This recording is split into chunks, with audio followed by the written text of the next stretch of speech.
Meet Deborah Senior, CEO of her own clothing company, mother of 4, loving wife, author of dramatic autobiography.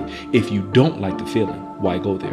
Her autobiography invites people to embark on a real-life story that you will never forget. This is her story.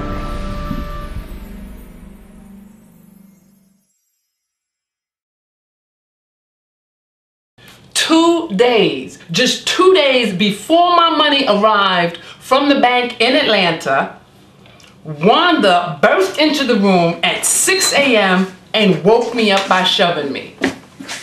She wanted to know where Deke was. Where is Deke at? I didn't know, but that was not good enough for her. She angrily asked, "Have you seen my reefer paper? I want to roll a joint." Groggedly, I told her no, and was drifting back to sleep when she ripped the covers off of me and started yelling at me. "I am sick and tired of Deke stealing my money, my drugs, and now my rolling papers." Everything she said was true. I had seen Deke going through her drawers and her purse more than a couple of times and stealing whatever he wanted. It just didn't make any sense that she came to me to rant and rave about Deke. He don't work. But I wasn't going to tell her that. He don't eat. I just let her go on and on about Deke in hopes that she would finish and leave the room. She went on yelling that she was sick and tired of us living with her.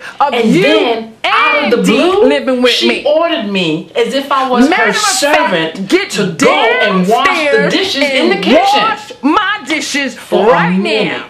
I wasn't thinking straight, as I said. I already washed up the dishes before I went to bed last night. But then it dawned on me as I began to fully wake up that she was ordering me to wash her dirty dishes. I continued to look at her very closely as I sat up in the bed. She looked hysterical, as if she had been up all night getting high, and the smell that came off of her body was deadly. I started to gag, hoping I wasn't going to throw up, which was my normal routine in the morning.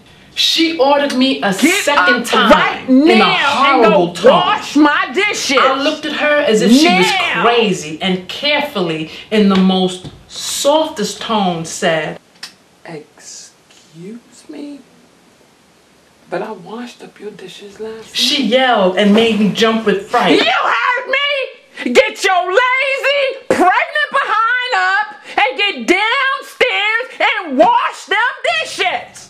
I think she was high and I didn't want to argue, but something inside of me couldn't do what she ordered me to do. I tried to speak calmly. I'm not sure how successful I was, and said, "Although I haven't eaten here in days, and I haven't dirtied any of the dishes, I wash up the dishes before I go to bed nightly. Why are you talking to me like that?" Because I can. Now get up and get downstairs and wash them dishes. Then she reached over the bed as if she was going to hit me, causing me to scramble away from her and fall off the bed. She asked, "Are you okay?" And then she moved towards me to help me up. But I got up and hurried downstairs, not to wash her dishes, but to give myself some room just in case I had to kick her butt. She followed me, and when she saw that I wasn't heading for the kitchen, she said, "I don't want to talk about anything. I just want you in the kitchen washing those dishes now. Or get out of my house." Or you can get out of my house. I was shaking. I didn't know what to do, but I knew I wasn't washing up any dishes. I stood there looking at her, and right at that moment, Deke dragged himself in the house, high as a kite, at 6 in the morning. I was disgusted with the both of them. Deke said in a slurred voice, I can hear you all the way outside, Ma. I'll wash the dishes. Go to bed, Ma. Go to bed, Ma. She looked at him with hate in her eyes and said, "Shut up," in the tiniest but hardest voice.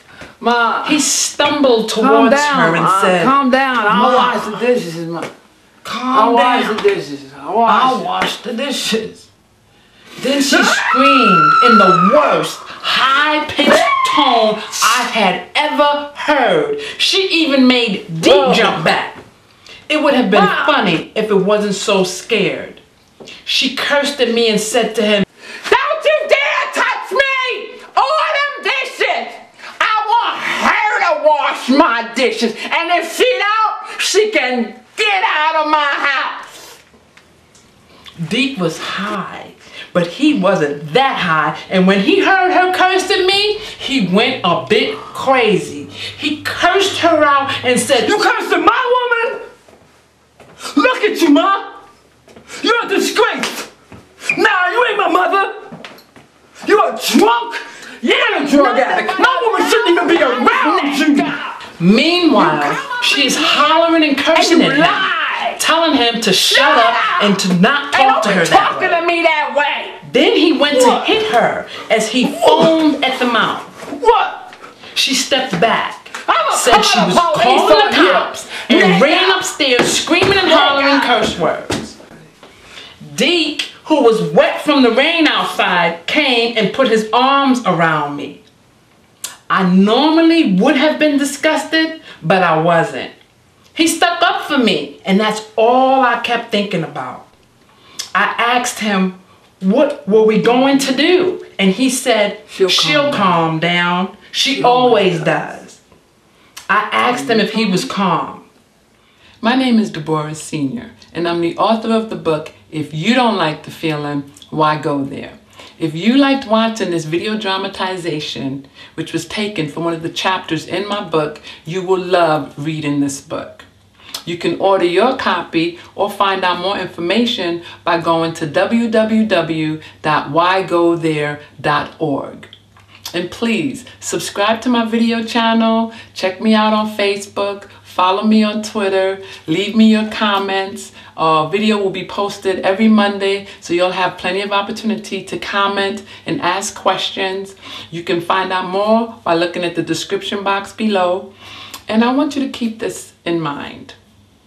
If you don't like the feeling, why go there? It's more than just my book title. It's a real question that I would like for you to consider.